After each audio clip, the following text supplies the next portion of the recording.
बिस्मिल्लाहिर्रहमानिर्रहीम। अस्सलाम वालेकुम दोस्तों, नई वीडियो में खुश आमदीद। आज हम बात करेंगे टिकटॉक की महारानी के बारे में।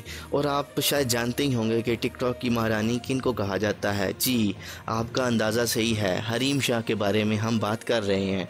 हरीम शाह ने रमज़ान ट्रांसमिशन करने का फ़ैसला ले लिया है और उन्होंने ये ख्वाहिश ज़ाहिर की है कि रमज़ान मैं सऊदी अरब में गुजारूंगी, लेकिन अगर इस साल उम्रा नहीं हुआ तो मैं पाकिस्तान में ज़रूर रमज़ान ट्रांसमिशन की होस्टिंग करूंगी। दोस्तों, मज़ीद डिस्कस करने से पहले हमारी वीडियो को लाइक करें, ग्लोबल टीवी प्रो को सब्सक्राइब करें और बेल के बटन को लाजमी दबाएं ताकि आने वाली हर वीडियो आप तक बर वक्त पहुँच सके। और इस दुआ के साथ कमेंट ज़रूर कीजिएगा कि मल्क खुदादाद पाकिस्तान और तमाम मुसलमानों की हिफाजत फरमाए। टिकटॉक स्टार हरीम शाह का कहना है कि मैंने रमज़ान ट्रांसमिशन से मुतल्लिक कोई हतमी फ़ैसला अभी तो नहीं किया, लेकिन उन्होंने इरादा ज़ाहिर किया है। इनका कहना है कि मुझे इससे कबल मॉर्निंग शोज़ की भी ऑफ़र आई हुई थी, लेकिन मैंने इनको बताया कि मैं एक जगह पाबंद होकर काम नहीं कर सकती।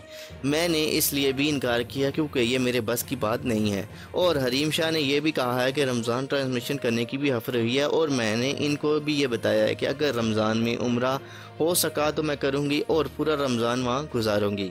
अगर इस साल उम्रा नहीं हुआ तो मैं रमज़ान ट्रांसमिशन की होस्टिंग करूंगी और आवाम को सही इस्लाम सिखाऊंगी। और जब इनसे चैनल का नाम पूछा गया तो हरीम शाह ने कहा कि मैं कबल अब ये बता चुकी हूँ कि मुझे दो अलग अलग चैनल्स की जानिब से मॉर्निंग शोज़ और ट्रांसमिशन की मेज़बानी के लिए कहा गया है। ताहम अभी तक उन्होंने कोई फ़ैसला नहीं किया कि वो कौन सी ऑफ़र कबूल करेंगी।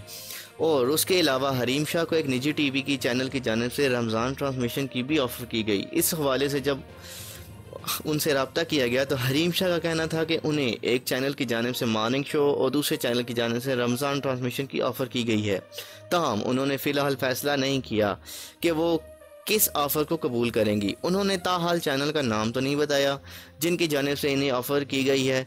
उन्होंने मज़ीद बताया कि ट्विटर पर इस वक्त इनका कोई भी अकाउंट नहीं है और जितने भी अकाउंट इनके नाम से चल रहे हैं और वो सब के सब जेली हैं।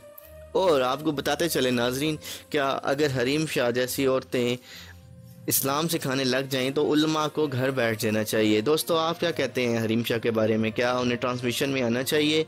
क्या उन्हें इस्लाम की ट्रांसमिशन करनी चाहिए? अपनी राय का इजहार कमेंट में ज़रूर करके हमें बताएं कि आप क्या चाहते हैं कि वो शो करें या ना करें। दोस्तों, अगर आपको हमारी ये वीडियो पसंद आई है तो इसे लाइक और शेयर करना ना भूलिएगा। दोस्तों, अगली वीडियो तक के लिए अल्लाह हाफिज़।